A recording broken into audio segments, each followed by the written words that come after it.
With the recent events that have occurred in the past few years, many people have developed many theories of how a potential worldwide conflict would play out. However, nothing I saw or watched satisfied my desire for a realistic view of how such a conflict would look like. So this is what I am going to attempt to do in this video. Before starting, remember to not take this message with a grain of salt. Everything I say is 100% true. Also, make sure not to do any further research into the topic and take what I have to say as the one and only universal truth. Despite how much Russia bad has essentially become a cliche in Western media, I do believe that the war is most likely to be begun by Russia.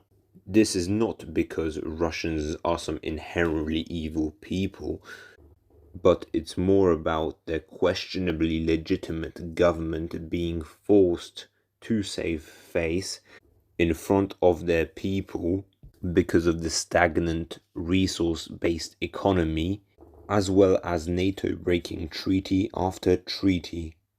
If smart about it, Russia would most likely attack around the period of the US election in order to strategically divide the US military policy between two candidates as a way of slowing down their military aid into Europe. Now, I don't think nuclear war is a possibility in this day and age, as everyone is familiar with the concept of MAD, or mutually assured destruction.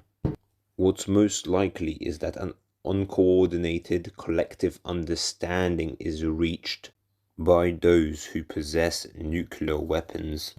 This means that countries like Russia, France, the UK, the USA will not be invaded. Now, this would have many knock-on effects, but the major ones would be that the war is less like World War II and much more like the First World War, as Russia cannot directly invade the US, UK or France and vice versa. So countries are either forced to wear each other out economically or accept the concept of mutually assured destruction. This war also resembles the First World War in the sense that new war technology has forced people back into a trench-like war system, as is self-evident by the Ukraine conflict footage. According to my high-quality, verified insider sources, Russia's battle strategy would look something like this.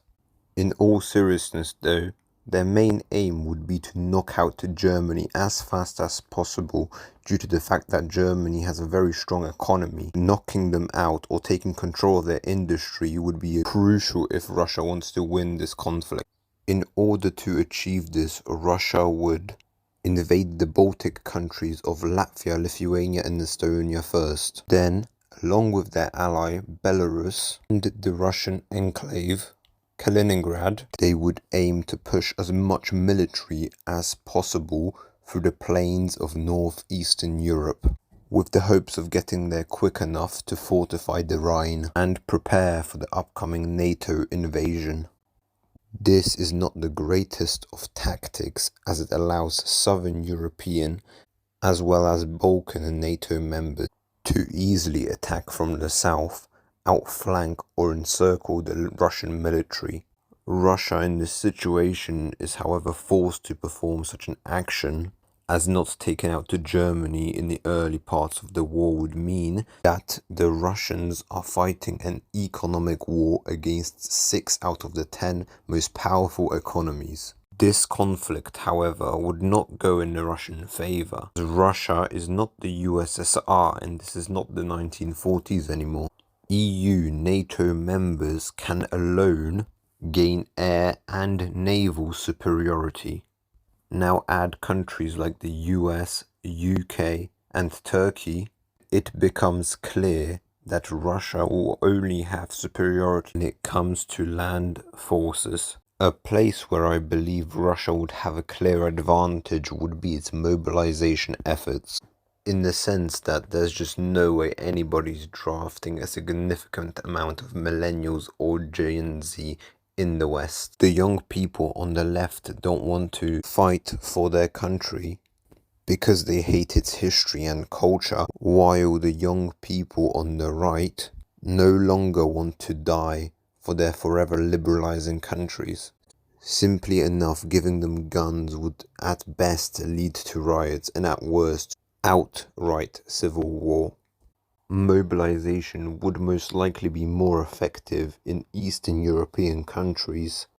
Russia is also likely to have an advantage when it comes to self-sufficiency in energy and food production. We can see this in the current Ukraine war, where many prominent companies have pulled out of Russia, and yet the Russian economy still stays afloat and even grows. As I kind of mentioned earlier, the war begins with Russia having the advantage, catching NATO off guard, most likely taking the Baltics, encircling Ukraine, bombing the coasts of Turkey, Romania and Bulgaria, and an attempt of a quick invasion into Poland, as well as Finland and Norway. In the most likely scenario, the effects of the first few months of the war are as following. Ukraine is cut off from crucial supplies from the west, and so Kiev falls, with only guerrilla fighters now combating raids and small-scale operations against the Russian war effort. The countries of Latvia, Lithuania and Estonia would be taken quite quickly, considering the fact that they're squeezed between Kaliningrad, Belarus and Russia itself, along with the fact that together they only have around 35,000 active personnel. Poland, on the other hand, would prove more difficult than previously fought by the Russian forces, considering the fact that the invasion is happening from Kaliningrad or Belarus. It implies that the Russians would be forced to invade through the northeastern region of Poland, which is known for its swamplands, lakes and forests.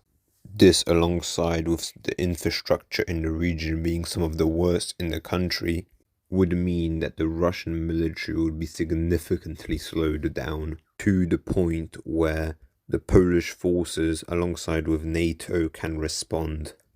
A situation similar to this one would also occur in Finland at around the same time, where Russia is just slowed down due to the geography of the region. No matter how much territory is gained during these 2 months, both sides would have to dig down into defensive positions or trenches as a way to protect themselves for the upcoming winter. And while the European troops await American help, which is to come in early spring, to then together liberate Ukraine and the Baltics, Russia, understanding its terrible position, now looks for ways to push the US into fighting a two-front war. If you enjoyed this, good. Please like, please subscribe. I am trying to grow a channel here, so that would help a lot. Thank you very much.